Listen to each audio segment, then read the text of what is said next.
സൗദിയിലെ ജുബൈലിൽ കുടുങ്ങിയ ഇന്ത്യക്കാരായ കപ്പൽ ജീവനക്കാരിലെ ആദ്യ സംഘം നാട്ടിലേക്ക് തിരിച്ചു.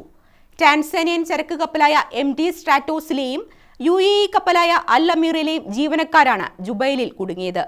അൽ അമീറിലെ 13 പേരടങ്ങുന്ന സംഘമാണ് ഇപ്പോൾ നാട്ടിലേക്ക് മടങ്ങിയത്. സാങ്കേതിക തകരാറിനെ തുടർന്ന് ആഴക്കടലിൽ കുടുങ്ങിയ MT സ്ട്രാറ്റോസിനെ സഹായിക്കാൻ എത്തിയതായിരുന്നു അൽ അമീർ.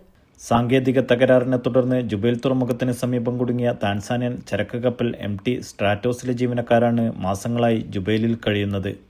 UAEയിലേക്കുള്ള യാത്രാമധ്യേ കപ്പൽ മോശം കാലാവസ്ഥ കാരണം കറൻ ദ്വീപിൽ കുടുങ്ങുകയായിരുന്നു.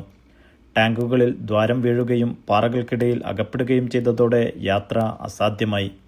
ഇവരെ സഹായിക്കുന്നതിനും ചരക്ക് മാറ്റുന്നതിനുമായാണ് 2 മാസങ്ങൾക്ക് ശേഷം UAEയിൽ നിന്നും അൽ അമീർ കപ്പലെത്തിയത്.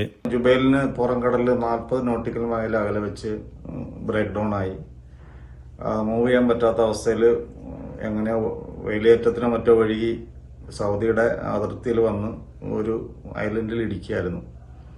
അങ്ങനെ അത് അവിടെ നിന്നും പിന്നെ സൗദി കോസ്റ്റ് ഗാർഡിന്റെ കസ്റ്റഡിയിലാവുകയും അങ്ങനെ 1 മാസത്തിന് ശേഷം അതിൽ നിന്ന് എണ്ണ ലീക്ക് അതിനകത്തുണ്ടായിരുന്ന ലോഡ് ലീക്കായി.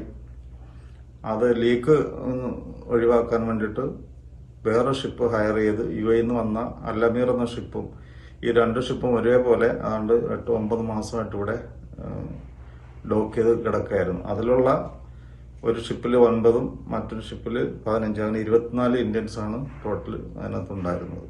16 ജീവനക്കാരുമായാണ് അൽ അമീർ ജുബൈൽ തീരത്ത് നങ്കൂരമിട്ടത്. എന്നാൽ സാങ്കേതിക കാരണങ്ങളാൽ ദൗത്യം പൂർത്തിയാക്കാൻ കഴിഞ്ഞില്ല.